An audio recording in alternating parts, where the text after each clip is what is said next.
नाज़रीन, मियाँ ताहिर हाज़िर खिदमत। मैं आज आपको जो ख़बरें देने जा रहा हूँ वो पाकिस्तान और उससे अराउंड ये बहुत बड़ी ख़बरें हैं। वो ये हैं कि पाकिस्तान एक तो TTP के ख़िलाफ़ हतमी फ़ैसला कुन कार्रवाई करने जा रहा है।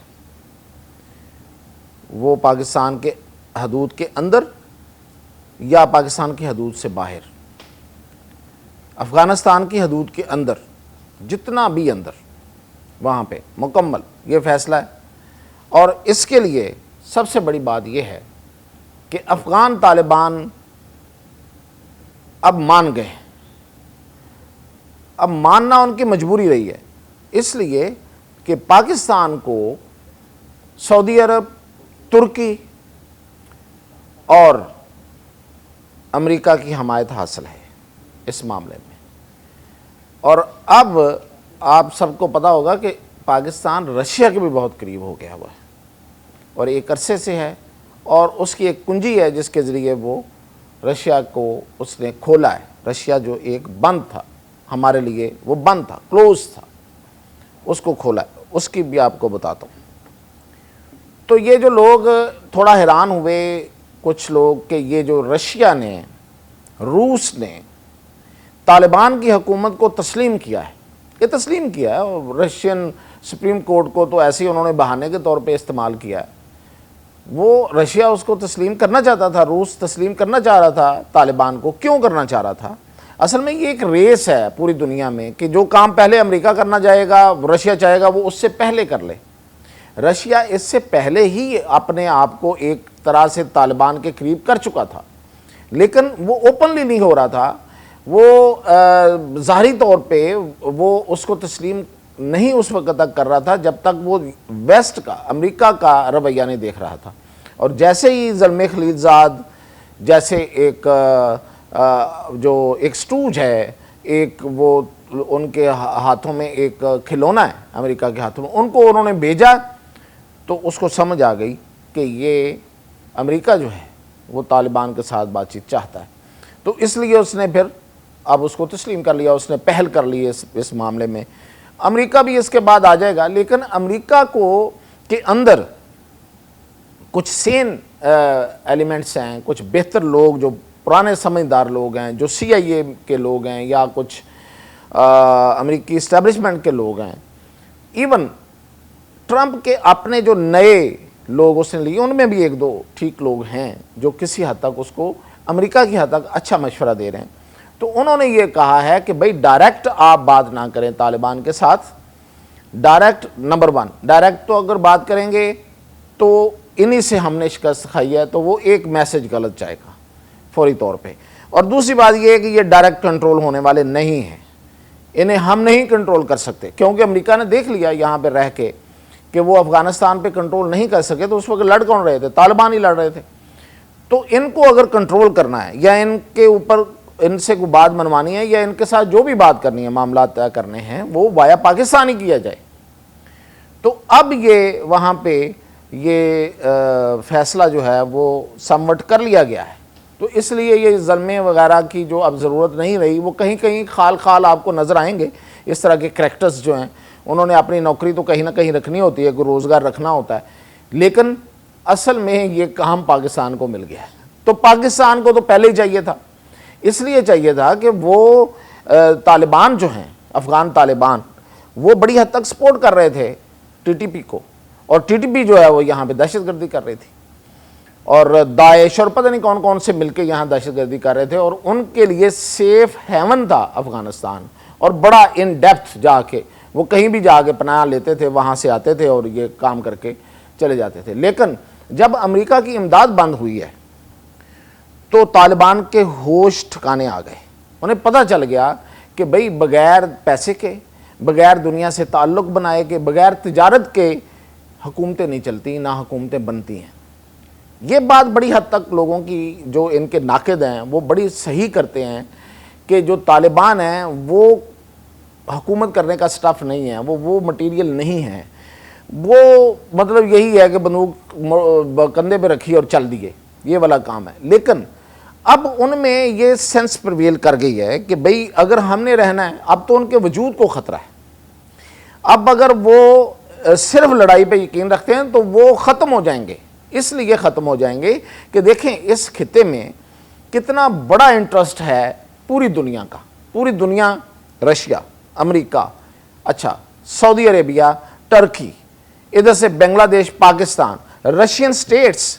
अब ये जो रशियन मतलब स्टेट्स, मैं इसलिए कह रहा हूँ कि ये कभी रशियन स्टेट्स रही हैं, Tajikistan, Azerbaijan, Kazakhstan, Uzbekistan and so on, जितनी हैं, इनके पास अगर ज़ेर ज़मीन दौलत है, इनके पास वसाइल हैं, तो वो ज़मीन में दबा के रखने के लिए नहीं है, वो उनको कैश करवाना चाहते हैं, वो उससे फ़ायदा उठाना चाहते हैं, वो दुनिया को बेचना चाहते हैं।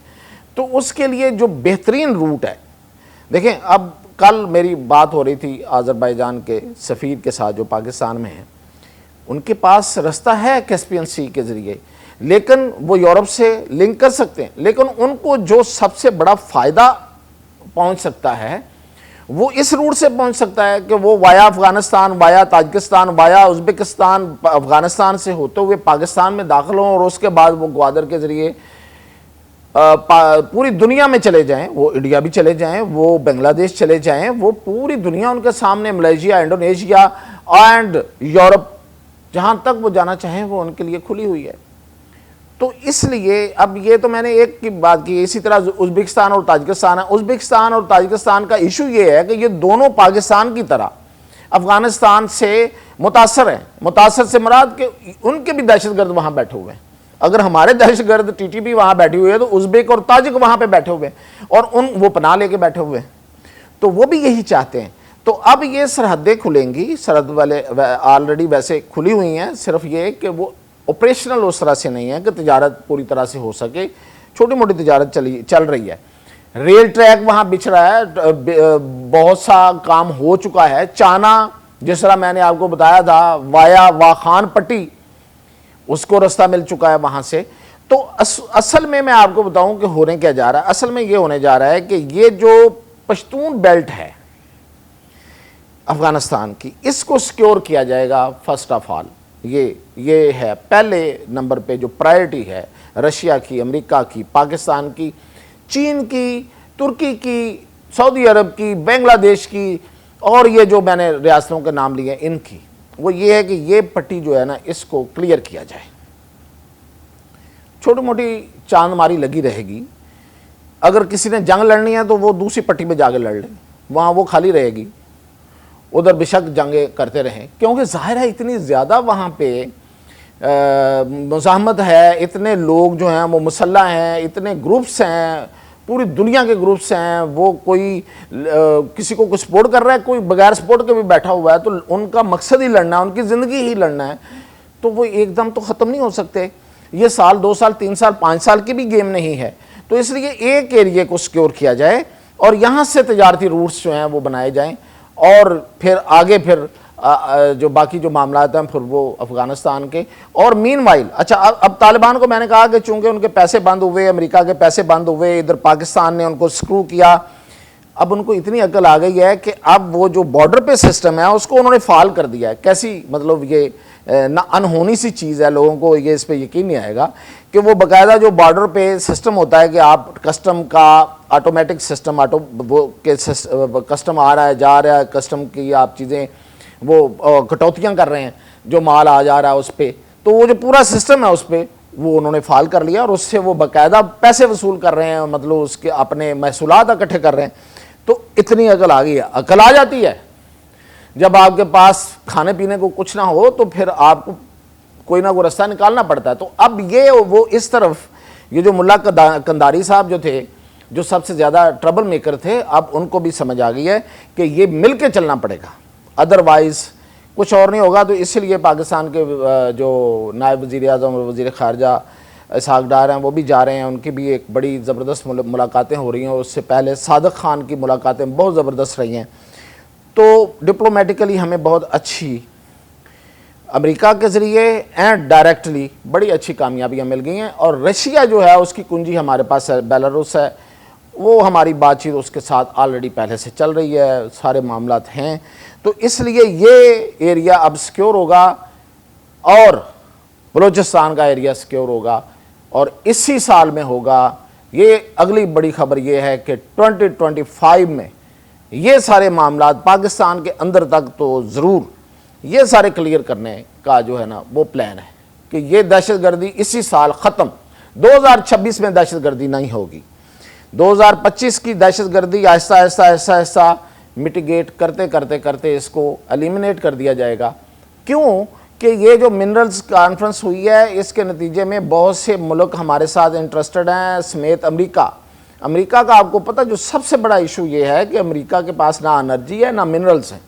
अमेरिका के पास खाने पीने को दौलत कोई नहीं है ऐसी, वो जो भी खाता था जंगों से खाता था, अब वो चैप्टर बंद हो गए, अब तो वो खुद भी जंग नहीं लड़ पा रहा, तो इसलिए वो मिनरल्स की पीछे भाग रहा है। वो यूक्रेन का मसला क्यों हल करना चाहता है, वो पाकिस्तान के मिनरल्स की तरफ आना चाहता है। और इसी तरह वो दूसरे जो रूसी साबिक रूस की जो रियासतें हैं उस तरफ भी वो जाना चाहता है। वो समझता है कि उसको हर जगह जाके तो अपना कारोबार करना चाहिए। तो वो उसी सूरत में हो सकता है कि जब ये एरियाज़ जो हैं ये सिक्योर हों। ये सिर्फ यूरोप को सिक्योर करके उसने जो उसको मिलना था वो मिल गया, अब वो यूरोप अगेन वो कहता है जी कि हमें सिक्योर करें, लेकिन अमेरिका को भी अब समझ लग रही है कि दौलत तो कहीं और पड़ी हुई है। तो इसलिए ये एरिया सिक्योर होंगे, ये बलूचिस्तान क्लियर होगा और इसी साल होगा। इसी साल ये सारे ठेके वेके भी हो जाएंगे और जो मिनरल्स का काम है वो शुरू हो जाएगा। और मुल्क के अंदर जो मसाइल हैं आप समझ रहे होंगे, मिनरल्स के हवाले से भी और बाकी जो ज़राअत के हवाले से भी, वो भी इसी साल हल हो जाएंगे। इस पर मैं आपको इनसाइट दूंगा इंशाल्लाह। ये जो नहरों वाला मामला है इस पर क्या होने जा रहा है, एक बड़ी तब्दीली भी हो सकती है, तो वो अगले व्लॉग में। तो इजाज़त दीजिए, अब तक ये अपडेट थी।